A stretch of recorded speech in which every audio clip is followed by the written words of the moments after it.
All right, we got episode number 4, and we got Gabe in the building. What's up? What's up? Super grateful for Gabe and joining the Limitless Stories platform. And Gabe over here is a great guy who's a mental health advocate and love of basketball. Look at the background. We got the shoes over there, and he's the host of We Got Us podcast. And we're super excited to have Gabe today because we're going to be exploring the themes of mindfulness, fitness, and relationship building, but through the journey of Gabe, his journey to discovering himself, how basketball and Kobe helped his quest to become a better leader, servant of the people, because he does coaching as well, and other concepts that will come up during the conversation. And that's quickly like a quick intro about Gabe. And with that being said, Gabe, how you doing, bro? Oh man, we're just doing great. It's like pre hopping onto the former conversation of the call. We're just discussing Gregory's Greg or Gregory. What do you prefer here? Man, Gregory, whichever fits you, Talking about Greg's inspiration on the poster behind him, and discussing the shoes behind me. So anytime we can get, I think like anytime we can get more of an insight into someone, like that's one big part of me when it comes to mental wellness. Like everything, if we talk about concept right away, everything matters. I love like for example, one of my favorite things to do is like standing in line in Starbucks or wherever. It's just like I ask people about like their phone screen, their lock screen, Right. instead of just like scrolling through my phone and doing nonsense. I just like check things out, find more about people, and his life is so beautiful. I want to know more about people all the time. So All right. Yeah, that's yeah, dope, bro. Like I actually like that. I think I'm gonna steal that from you, to be honest, because I feel like we're so embedded in scrolling and being distracted and trying not to connect with the next person, which is the essence yeah, of humanity, connection. So just that quick, like, exactly. hey, why you got that wallpaper like that? And Yeah, then yeah, boom, like that conversation. And that's also like a part of mindfulness. You know what I'm saying? Like yeah, it's a huge part of being mindful of your environment, the people around you. So I feel like that actually helps me dive into the first question. Like, yeah. Let's go. Let's get it. how did you become interested in like mindfulness and mental health? Like, was there a specific moment or period of your lifetime that sparked your journey? Yeah, absolutely. I think when it comes to my own journey with mental health, I think like therapy really put me on a different path when I got into therapy a lot longer or way before it became kind of in vogue in a sense. Is I was actually recommended to it in my first year of university. Like we were saying, like we're struggling through some stuff, and then like my academic counselor was like, "This is not the place for it. So time for you to go see someone else, like the on campus counselor."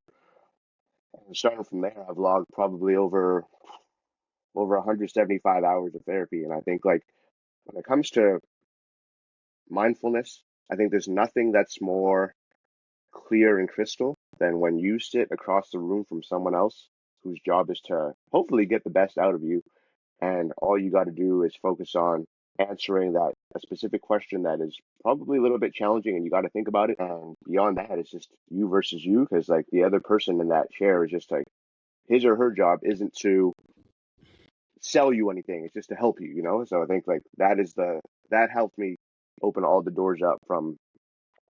It's kind of a circle around answer to mindfulness, but I think like mindfulness is just like, if I take that from therapy, it's just like focusing on directly what the next thing is. Because when you're in that therapy chair as a patient, you have nowhere to go, you have nowhere to hide. You just got to answer that next question. Hey, like I like the concept of you versus you. It's all Mm, about your thoughts, your pain points, your struggles.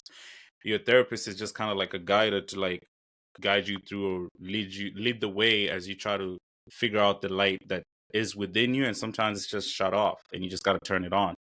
hmm You said this started like in your first year of university. Was there like a specific experience that you were going through during that time that led you to like maybe therapy or seeking outside counsel is something that might help me with my mental health? Yeah, honestly, I was away from home for the first time, and without requisite support, I was just a little bit lost, and so there was a lot of times where I just needed another person to, like you said, put you back on that path. So it wasn't like one thing. It was just a culmination of many things. Plus, I think we've discussed offline before how important it is for males from minority groups to be able to untap what's going on inside. Because I think when it comes to, I'm not gonna like speak on your experience or anything because that's what our conversation's for. But from my own experience, like I've experienced so many examples of what I don't want to become when it comes to emotional intelligence and the way we're dealing with things.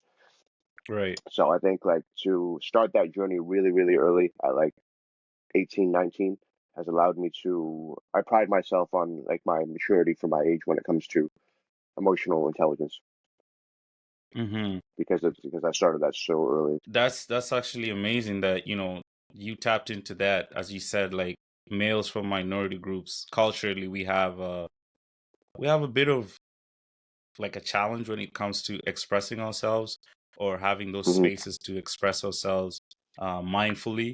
So I feel like part of the reason for this platform as well is to give people the opportunity to like express themselves through stories that they would otherwise not share. You know what I mean? So Hmm. that's a part of healing.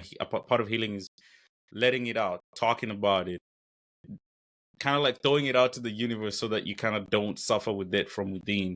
So I'm glad you started that journey early, and just curious how that has developed and over time, what sort of mechanisms have you delved or dived into to be more mindful in your life? So I know you're an avid Hmm. basketball fan.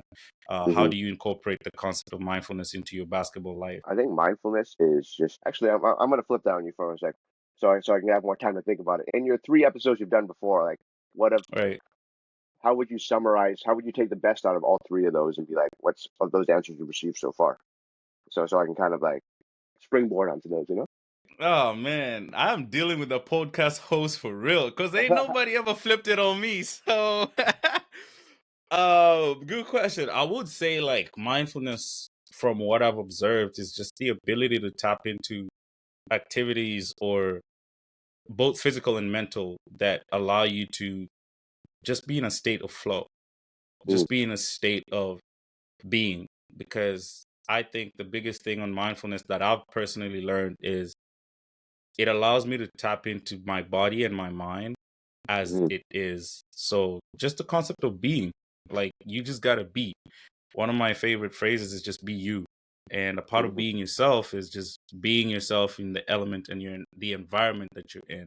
Like nothing can sway you, nothing can kind of shake you once you're locked in your center in doing what you're doing.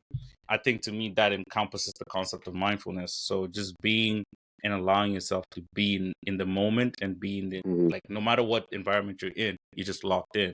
So Yeah, I would say for me that's kind of like the answer I would give. I don't know if that yeah, answers your question, yeah, for but sure. 'Cause I also say like locked instead of mindful, I would say I would get locked into something, you know, because hmm I think whenever in this age of we have more distraction than ever before, like email here, text here, you know, Snapchat, whatever, all of those encompass like before, like when we were growing up, like the only way to distract you was like someone walks into your physical space and was like, "Yo, am I able to like schedule a meeting with you or something?" You know.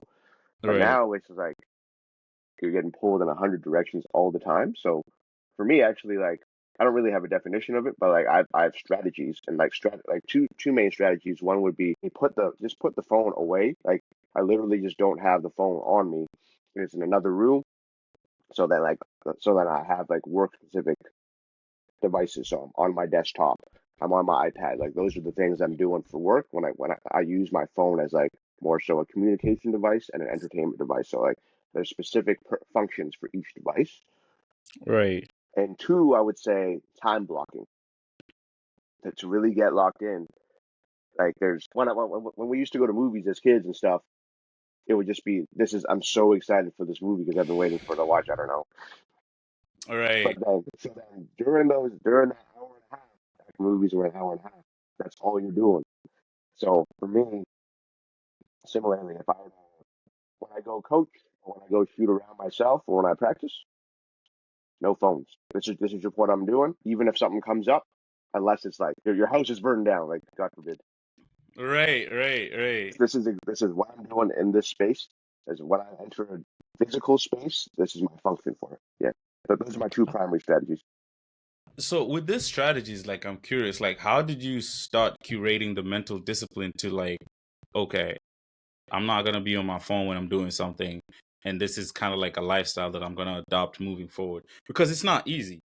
Like I know it's easy to talk about it, but like I'm just curious, like how did you actually formulate that behavioral pattern to like did it start with like was it cold turkey where yo Yeah, today I'm not on my phone and then boom yeah. I have snowball an answer for effect. that, but I'm wondering what part of it is not easy for you. Like, why do you say like it's not? Which part is challenging? The challenging part is like changing that behavior like long term Mm, consistently because I feel like it's like going to the gym at the mm, beginning you can only do 15-20 minutes and then you're like I don't know, I don't think I could do an hour, but then yeah, consistently if you keep incremental parts of your workouts to go from 15 to 30 to 40 and then before you know it an hour is even too short. yeah, So when it comes to like mental challenges, things like I'm not gonna go on my phone because social media is so addictive, or yeah, like texting or emails, like any notification, dopamine spikes up. So yeah, instantly I'm thinking, nah, let me just check it. yeah, yeah. How do you like stop yourself from doing that? I think like, well, do you prefer the story answer or do you prefer the strategy answer? I feel like stories are more entertaining. You know? Limitless stories. Hey, yeah, Let's go with the let's go story. stories. Let's go with stories, man. Good, good. So my best friend got married 2 summers ago in Niagara, and I was part of the wedding party, et cetera, et cetera.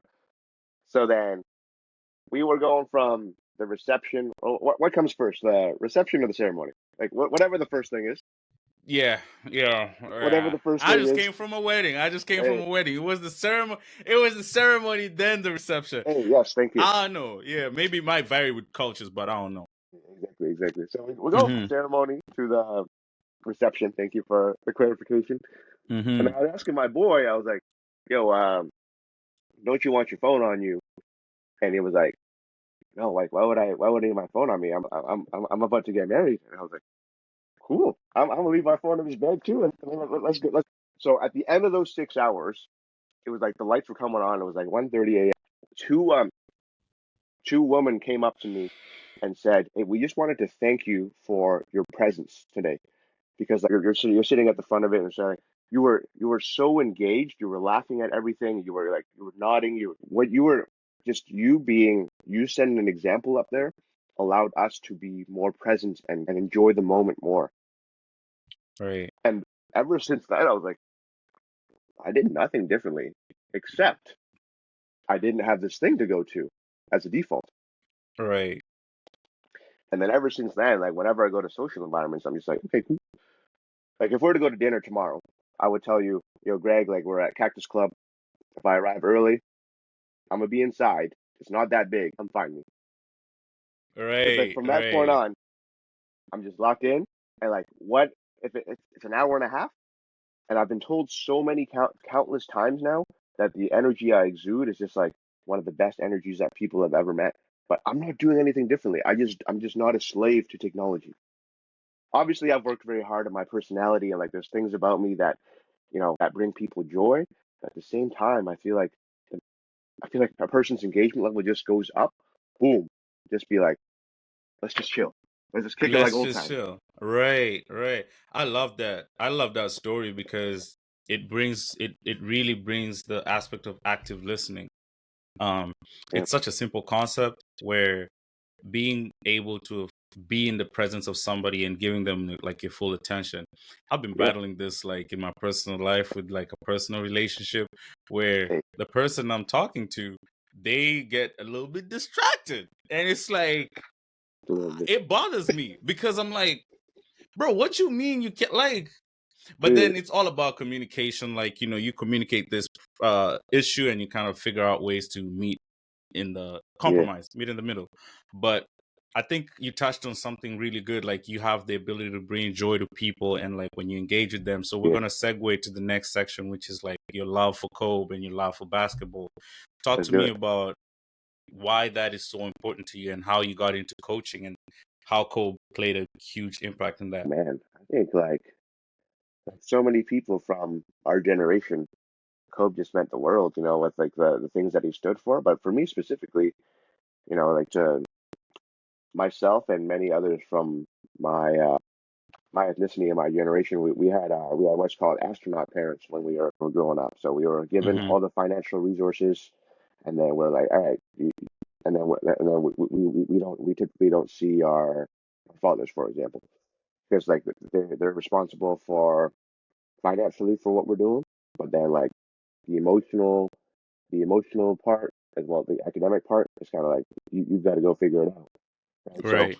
for me, I spent a lot of time when I was a kid. I didn't just watch Laker games. I would go on back then. You would after the game ended, you could go on to NBA.com and you could stream like the press conferences. So I would actually, because I didn't have that direct male role model, and I have a lot of respect for my biological dad. Like he's given me a lot of opportunities to pursue whatever I needed financially. However, I would say like from a personality standpoint, I would go and watch those interviews because I would like same way that Kobe studied Mike for his on court tendencies. I would study him for his how would he like almost talk. Not almost talk. I would study like the nuances and the inflections of his voice and like the things that he would say. Like for example, like one thing that he one thing that he said was like that I applied to everyday life is like when you go onto the floor, you're able Mm-hmm. to take someone's driveway right away when it comes to certain things that you do, right?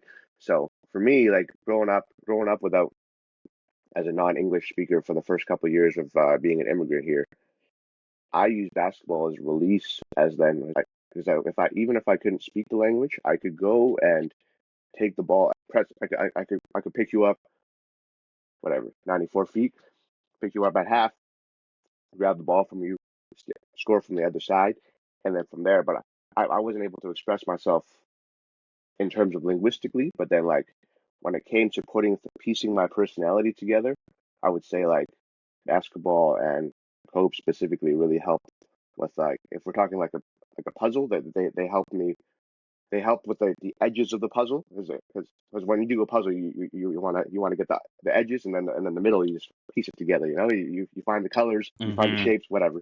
So given that they really gave me a platform to do all those things, and I think without, I would say, I can confidently say without my mom and without Kobe, I'm not the person I am today, as well as many other people. But like those two people gave me the platform to strive for greatness and be limitless. Right.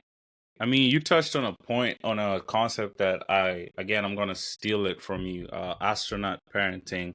And I Yeah. think that's a huge challenge to immigrants who move away from home at a very young age. And as you said, Hmm. figure it out. There's a lot of mistakes that are made. And I'm super glad that at least you had your mom and you leaned on basketball and cope to kind of like guide you through this difficult moment with the difficult relationship that you had with your dad growing up. And I'm just curious, how do you see that relationship with your dad? How do you feel like it impacted you in your ability to formulate or nurture other relationships in your life? Like, are there specific things that you feel like, you know what?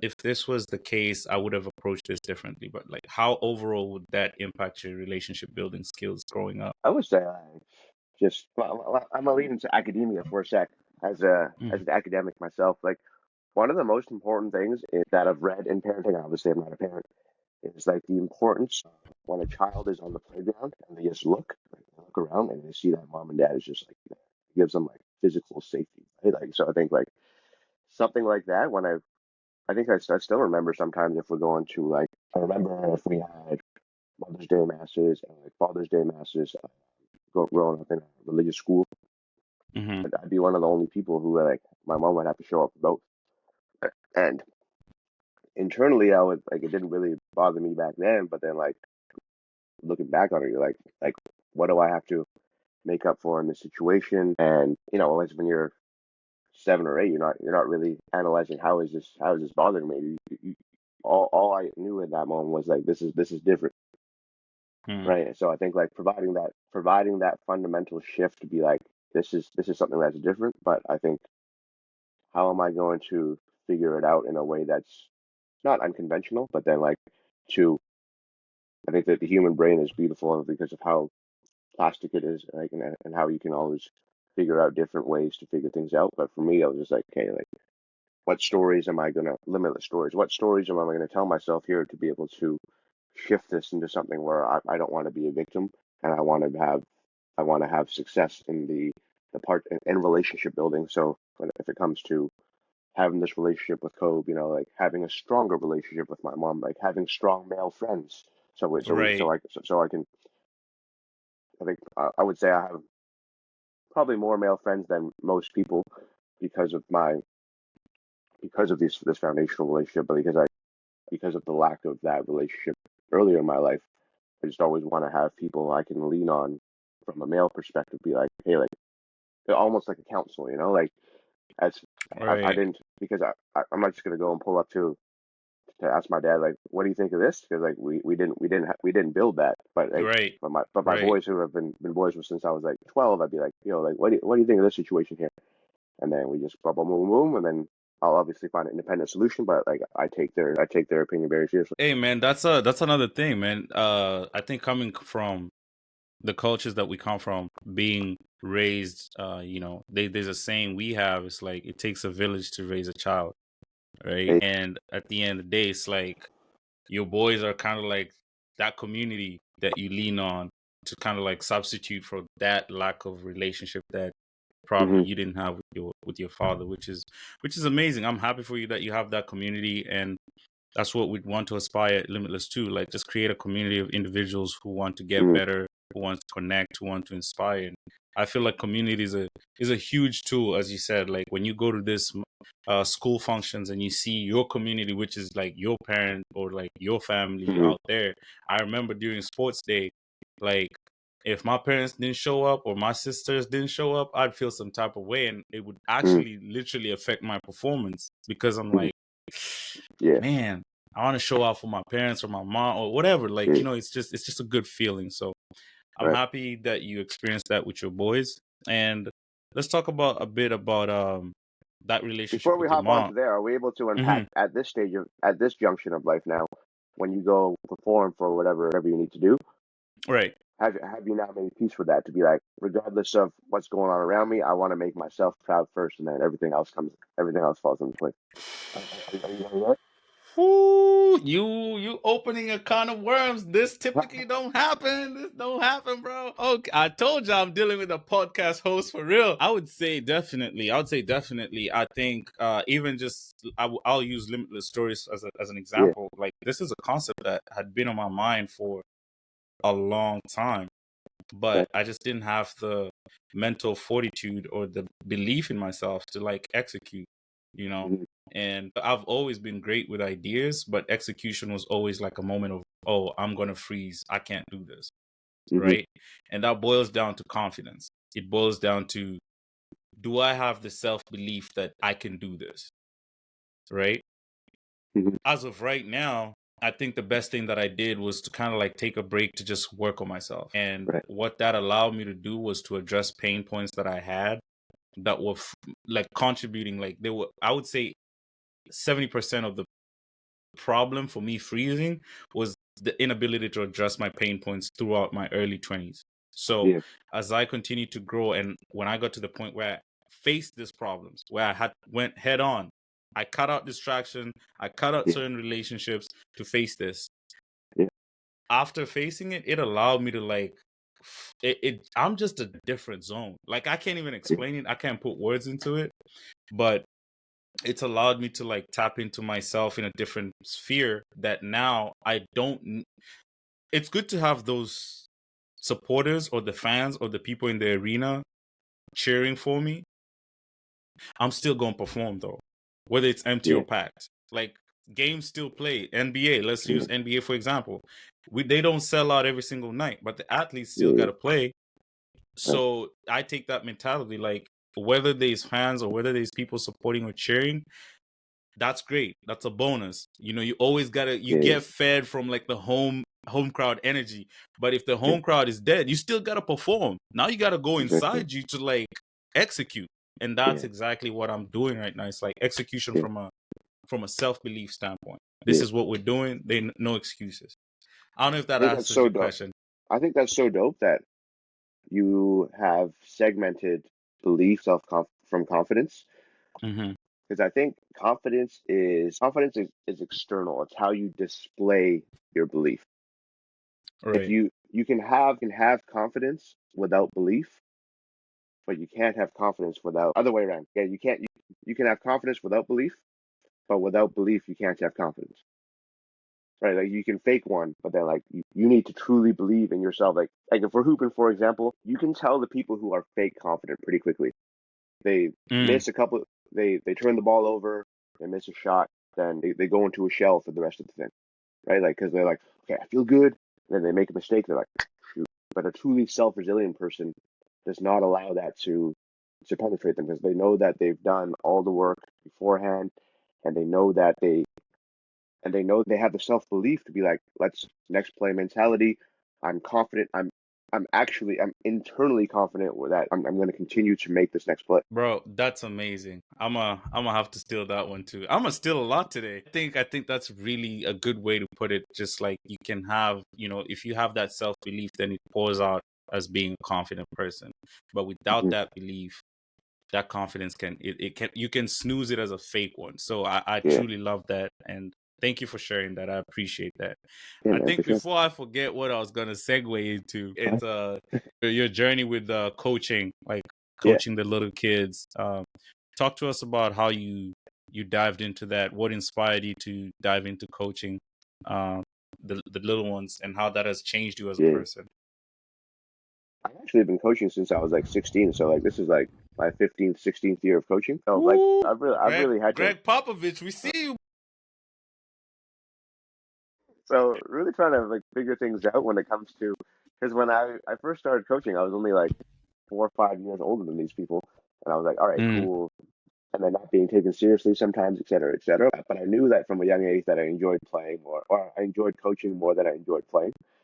Because like as you can tell here, my ability to think things through and my ability to communicate is stronger than the God-given ability I have physically.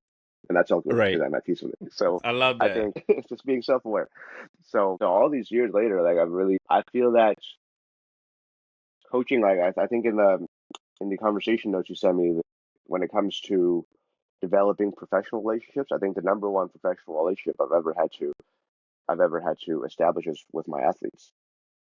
Right. These are people that I'm responsible for a group, and if I learned from a young age of I'm responsible for 10 to 12 people, how do I communicate in a way where they respect me without fearing me, and I'm also communicating clearly to them without breaking trust. And then from there, all the work I've done when it comes to consulting, aspiring to be a counselor myself, every role I've had after that, or even concurrently as that, because I still coach today, of course, it just comes so naturally to me because you're working with people, and when you work with people, people have problems throughout the day that come up. If someone's late, for example, instead of before I would be like very judgmental, be okay, like you're aware that like you threw all of our lines off for the game, like we had a specific game plan for like et cetera, et cetera. But then now it's just like all these years later, I realize there's like when a 9-year-old shows up to a game, let's celebrate that because there's like so many factors. Like what challenges did you have to get to this game? Right now, I'm just Right. happy that you're here. Right, and similar to it's the inverse of you talk about going to your sporting event, like parents not showing up, sister not showing up, et cetera, et cetera. The fact that like this person is has the has the resources to come to this game. I'm happy that we're here, and obviously I'm not coaching NBA, so it's important to be able to celebrate like people's presence that they're here, and then I find out why that action has happened, so it doesn't happen all the time. But at the same time, if I know like if there's something else going on that's being a deficit to why someone can't perform, I need to know that, and then we figure that out from there. And then from like from managing adults, that's the same thing to be like, what is stopping you from performing at your maximum. And I need to know that as a manager, and then we can go from there. And we find out, we build trust, and we keep going. Limitless, Ah, man, I love that. I love limitless. them. I love the mindset shift from being judgmental to being a person of kind of like empathy, Yeah. where it's like, bro, I understand. Like life is happening. Like we all got we got stuff going on that we don't necessarily typically see beyond what we present to the world. But there's a Hmm. lot of like factors that play into why we behave the way we do. So Hmm. I think that's a really dope mindset shift. And that just comes from working with kids, to which Hmm. segues to my next question, which is Yeah. what challenges or what similarities do you see with working with kids as a coach, and then when you segue into being like um, a consulting business yourself Yeah. and dealing with adults, like what do you learn between the two groups that kind of makes you sometimes just be like, we're all humans at the end of the day. You know what I mean? I think trust, man. Right. Building trust is essential to everything. I think there's that one of the things that I stand for is like there's an intersection between excellence and enjoyment, like a Venn diagram there. So if we can continually go into find that middle piece to be like, what take if we take a little bit from section A, take a little bit from section B, and then we always want to be able to find a place where we're doing both. Like obviously not in every single environment. If a pilot's about to take off for a 14-hour flight, that piece just needs to be strictly excellence. Like I hope that like in the back somewhere in his or her subconscious, like that they're enjoying it because like they got into piloting for the right reasons. At the Right. same time, when it comes to consulting or coaching, to me, it's the same thing. Like, how do we build in constructs where you're enjoying this thing? For example, like something let's use stories, because limitless stories. Hmm. Something I've built into since pandemic is I've read a lot of studies surrounding how children of this generation now have less structured time because everything is built in, especially during COVID, after COVID, and so something to make practice fun is I actually have structured, I call it structured, unstructured time. So I extended practice from hour 15 to hour and a half. So somewhere in the middle of practice or at the end of practice, I'll be like, all right, let's stop. And then if you want to, and then I split the chord into two. One side you can go, you can play ones, you can play twos, you can do whatever. And the other side, I want you to, work on. I give them like two shooting aims to work on. So like, you don't need to hear from me all the time. But then if we split you into these two sides, and those are the times as well where I can build relationships with the athletes individually because everyone knows what to do. These are the choices you have, and I can go talk to the parents. I can go talk to them. But if we're consistently doing drill, like it's not fun, you know. Right. Right. So, but at the same time, like those are drills like if we play 21, you can figure things out. There's problem solving drills within that that you can also become a better person as well as a better teammate. Right. I like that. The ability to choose, and then from that choice of whether I want to go do shooting threes or I want to go do dribbling and, learn how to Yeah, slide my feet doing defense. Um, yeah, it's a choice. And then during that journey, that's when you kind of like, as you said, nurture those relationships. In the spirit of nurturing relationships, like I'm curious, like what are some of the relationships that you've built on the court or in your consulting business that have stood out to you?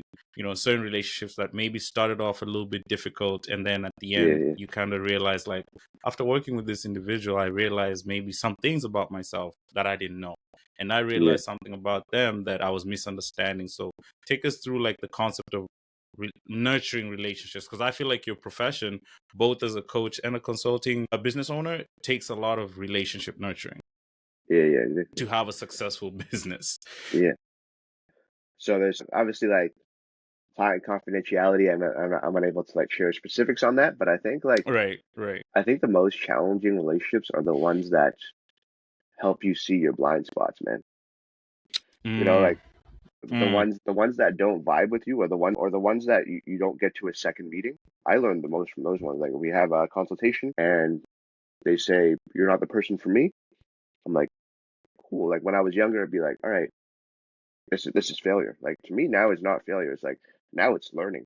Now I actually like have the emotional awareness as well as like the platform to be like, hello, like this person here. Like what exactly is it that I wasn't able to connect with you in the situation? And then I want as much of that information as possible because to me, I'm consistently operating from a position of information deficit. Like I see Right. things here, boom, this is what I see. But then like if we're driving, for example, like no matter how good of a driver you are, there's just inherently always going to be blind spots. So my job as not even a consultant or a coach, but my job as a human is to like open that up, open my vision up as wide as possible. So like my blind spots become smaller and smaller and smaller and smaller after each negative interaction I want to learn from them. Well said. Well Yeah, said, bro. appreciate it, man. Concept of blind spots, I think I used a similar analogy in one of the pods I did, and I was talking about friendships and how, Yeah. you know, sometimes like the friends that we end up not connecting with, the signs were there all along. We just Oof. couldn't see the periphery. Like we Yeah. just couldn't see it. And Yeah. I use friendship as a overall term for any relationship. You know, Yeah. there's a reason why things don't work out, and sometimes that's how you get into like an accident because you switch a lane, and this person comes, Yeah. boom, because you didn't see them. So I love the concept of blind spots for sure. And I think talking about limitless stories and podcasts, I think we got us. Take us through why you named that pod. We got us. Where'd that name come from? For me, it's strictly comes from when we were like growing up in the basketball community. It would be a lot of, even like you said earlier, it's a lot of when I asked you to explain the poster, the first thing you said was, I've got you, right? I got you. So a lot of the Mm-hmm. times I want to, as much as possible, create this collective energy where we're all heading in the same direction. So I thought about like one of the first things I think about when it comes to scoring a basket, for example. How many things does it take for that needs to go right for us to be able to create that advantage for you to score a basket? Like we need to secure a defensive rebound. We throw an outlet pass. We run the set. Two people set you this. Two people set you an off-ball screen. You come through. You catch a curl, and then you go and finish. Right. So like that's Right. like six things that happen before like we create this thing for you. So really, I just want to create the collective identity as much as possible because I think like as we go into like we're on a Zoom call right now, obviously, but then like as we head into this electronic world, I think it's more important now more than ever to like highlight that humans are a collective species and like we need to stick together in order to accomplish more. I love your mind. I like the way you think because I Thank you. truly I agree with that 100%. The more digital we get, the more I see the importance of connection, right? Like Yeah, at man. the core essence for me, we're wired to connect.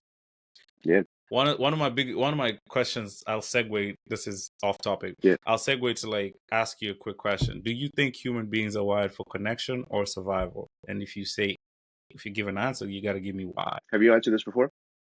I just need more time to think, so I'm asking you for your It's yeah, you love doing that. I answer. can Yeah. tell. I'm buying myself time, bro. Yeah, I love that. I love that. Sometimes if you don't know, it's okay to say, Yeah, "Hey, I'm thinking, like I'm thinking let about me it. And circle back to you." I think I've asked that question to quite a bit of people, and my answer keeps changing over time. But it kind of I won't give you like an answer, but I'll give you like a paraphrasal, yeah, conceptual answer. I will say it's essential for human beings to connect because to me, connection is what allows you to, let's say you're in the Amazon forest by yourself and there's another yeah, human being that you need to track, and there's dangerous animals that potentially can kill both of you. yeah, You have to find a way to connect this person in order to have a chance right, against this one animal, right? right, So before you survive, you have to connect because either way, if it comes to you one on one, that's a 50-50 that I'm not willing to take. But if I yeah, could add another person and another person, so yeah, form that connection, then we can survive because yeah, now yeah, we can distract this one animal. right, But then this one person shared this with me. In order for you to connect, your body needs to survive.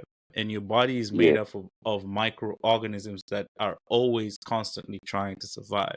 Your heart, your white blood cells, red blood cells, yeah, any biological component of your body needs to survive in your body before you yeah, actually even have life. So when right, they shared to me that perspective, I was like, wait a minute, you kind of spitting, bro. Like, Yeah, What? Like, I never thought of it like that. Like, if I break it right. down to molecules, like, okay, you're right. Like, Hmm. then the essence of us is kind of like to make sure that our bodies survive. Yeah, So I think it's a cross section of both. That's okay. I gave you my answer. yeah, Like, for me, perfect. it's a cross section of both. Yeah, and I would say like if I could only have one, I'm going survival first because like there's this concept in rudimentary psychology called like Maslow's hierarchy of needs. Right. If you've seen that, so like Yeah. the pyramid, Mm-hmm. similar to your boy's answer or your girl's answer. We can't have belonging, we can't have love, we can't have all these things if we're not surviving first. If we don't have shelter, if we don't have food, all of that. So, but absolutely, when it comes to when we get higher up into the chain, Right.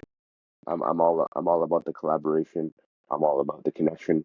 But I think when it comes to like setting the foundation first, let's make sure we all let's make sure we have taken care of ourselves first. Even like going back to the airplane thing, right? I know I'm making a lot of aviation similes today, but like when Mm-hmm. before you take off, you're always showing that little video to be like, even if you have a in case of emergency, if the mask drops, you've got to take care of like you put on your own mask before you put it on like your loved ones, right? So I think like something Right. like that. Right. If we go into the ocean and you don't have that mask on, then your 6 year old beside you is gonna struggle anyway. Yeah, right. That's another good one. Like, you gotta Yeah, take care of yourself first. You gotta yeah, survive take care first of yourself. before you give somebody else the Yeah, yeah, that ability to survive themselves. yeah, And it kind of the reason why I asked that question for me personally to go back to like a concept of I didn't study psychology, but I love how yeah. the mind works. When somebody tells me survival, I kind of it's bad, but I kind of judge it from a place of like, you probably grew up with a lot of you need like you have to accomplish a lot of needs. Like you need a lot to go your way so that you cater to Hmm. your needs. Like that's kind of like it indicates to me from your childhood like you needed something. There were Right. certain needs that you need. And then when somebody tells me connection, I'm like, oh, your emotional needs were taken care of. So you're Yeah, more yeah, about like, making sure that your intrapersonal relationships are good. Like you're not really necessarily worried about surviving because maybe you had that. Maybe you did yeah, struggle to get the things that you needed. But then your emotional needs definitely were taken care of, or maybe they weren't taken care of. So I kind yeah, of use that to kind of gauge it a little bit. It could be wrong, it could be right, yeah, but it's just like a simple way for me to like get to understand, yeah, yeah, how do you think? for sure. What really Yeah. steps into you as a thought pattern? So I think like connection is more important. However, survival is essential. I think that there's a duality there. Like when once you have that, like you said, once you have these met, then like connect the f out of life. You know, like life is beautiful. Go make as many in relationships that you need. Because I want to be careful. That I was about to say make as many relationships as you can, but then like not everyone is energized by being around other people. So make as many relationships as you need to have self fulfillment and to feel love around you and so you can be your best self. Right. So yeah, as you said, like not everyone is energized being around people. I think that's a concept that uh we also have to accept as a reality, and also the Yeah, duality of two things can coexist at the same time, right. right? Um so as you said that, like I'm curious, like what did you learn the most about shooting a podcast? I also want to just learn game from you, like, Yeah. what made you dive into that world? When did you realize that, oh, this is something I want to do? And how did that evolve as you kind of got into the field and actually put up the shots? I think the number one thing I've learned is that not everyone needs an instant answer. You know, I think like you and I are wired in a way where we're quick with it. You know, like we're able to the delta between receiving information and then providing our own take information isn't that large. However, when it comes to people who are more analytical or introverted who don't need that many relationships around them, Hmm. sometimes the best thing you can do with those people is to provide them with time. You know, one of the things I've learned is to slow down your rate of speech so then you can give them more time to think about it. You know, like if you can view like if you start sensing like the vibes aren't right, et cetera, et cetera. So like, but not everyone's like us. You know, like Mm-hmm. I was literally singing. Then I like like. so. But to give people the opportunity to like in real life when it's not when it's not depending on the industry, of course. In real life, when it's not as cutthroat as the top of the rap game, we're all just out here trying to get the best out of each other. So, even in the rap game, like when you challenge someone to a rap battle, you want them to elevate that for that next track. So Right. yeah, that's what I've learned. I think that's a Everyone beautiful has different lesson. processing time. Right. I think that's a beautiful lesson that I learned in one of my personal relationships earlier on. Just the ability, like, to meet somebody halfway, because Yeah. not everyone is wired to receive, process, and then release information at the same rate. It's very different. We're wired differently, and you have to understand It's a that. lot of stuff, man.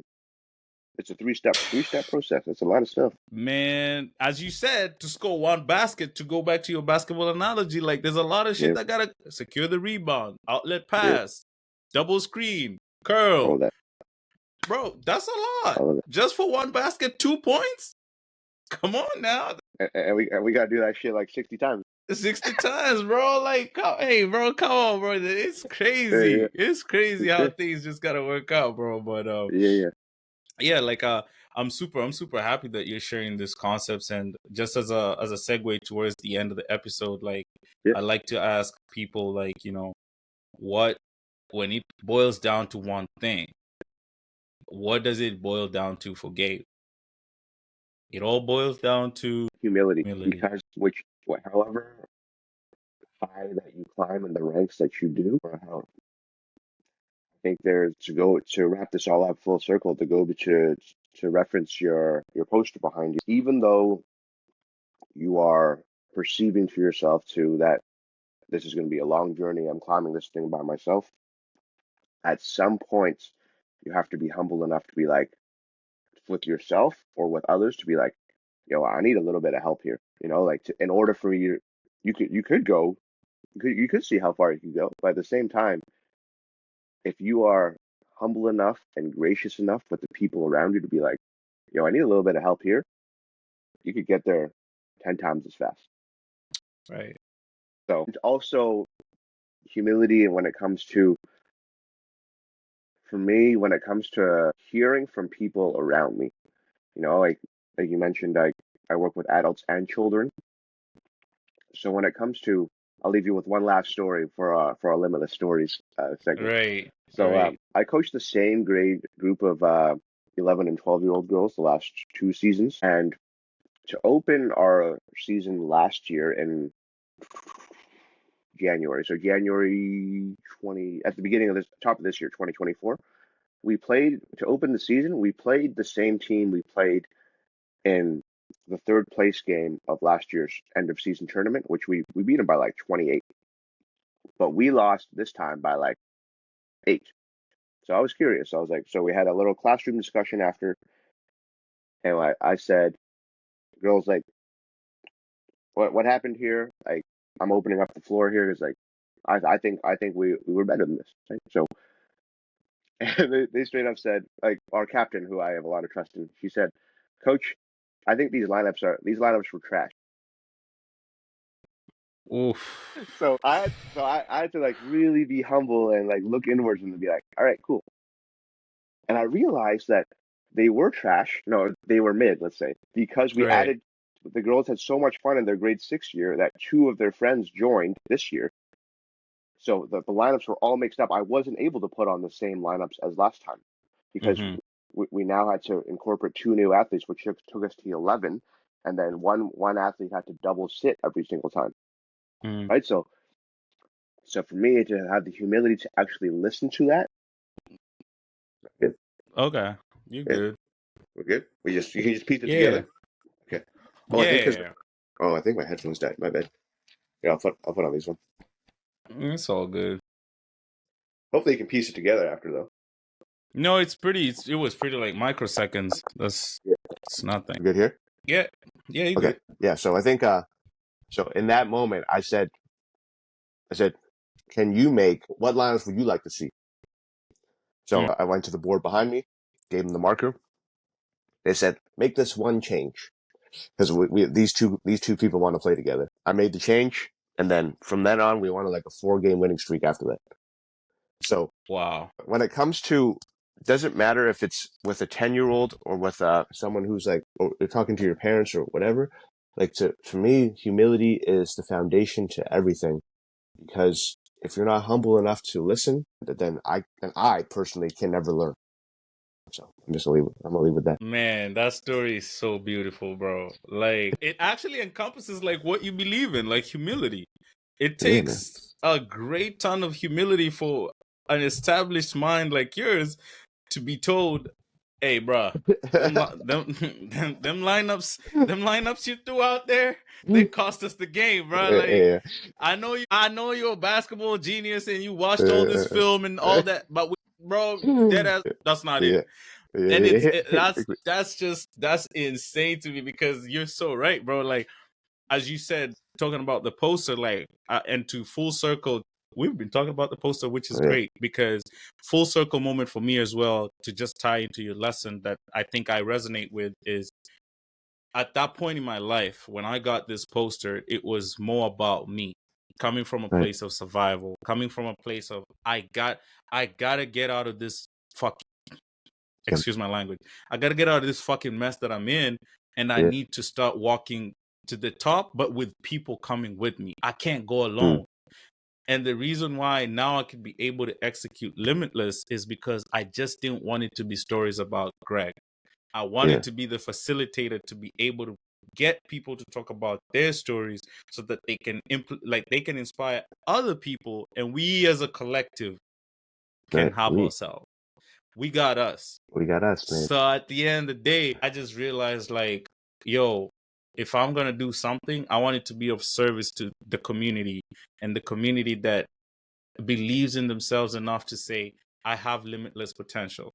But the Yeah. only way I could kind of like curate that was to through stories because I do have a story that I felt like resonated a lot with people. And I was like, you know what? Platform where people share stories. Let's talk.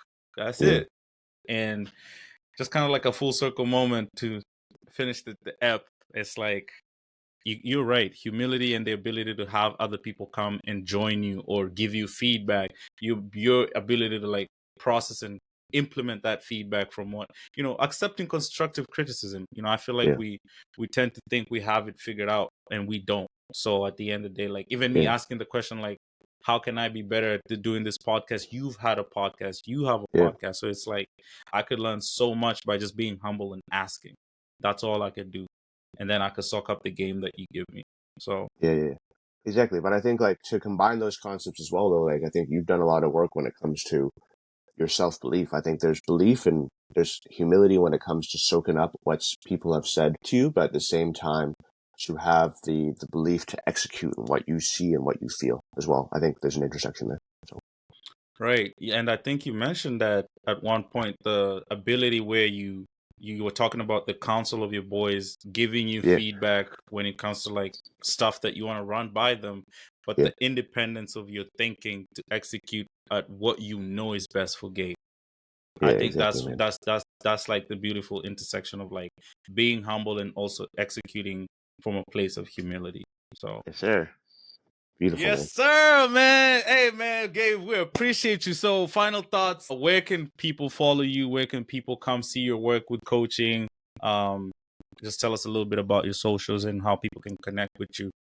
Yeah, man. I'm sure I'll send you all the information when it comes to my socials and stuff. But I'm also rebranding my coaching and consulting website right now. So hopefully I'll have that up in the next couple of weeks, and I'm sure I'm looking forward to connecting with every single person to be able to every single person who resonates with this in some way, shape, or form. Because I think, like we said earlier, like connection's the most important thing, especially as we move to a digital age. All right. If you see me on the streets, just come say hi, because that's the ultimate form of connection, you know. All right. Y'all remember the story where Hey, ask him about his wallpaper. ask me about That's my how you wallpaper. get him. That's how you get him. Hey, But let's go. yeah, bro, Yeah, I appreciate you for taking the time to come through, bro. I've learned so much from you. I appreciate your insights. I appreciate your energy. I feel like I've learned quite a bit, and this is just the beginning. Thank you for being a part of Limitless, bro. God bless, and we'll definitely talk more yeah, offline, offline, man, off the offline. record. All right, bro. For real. Peace.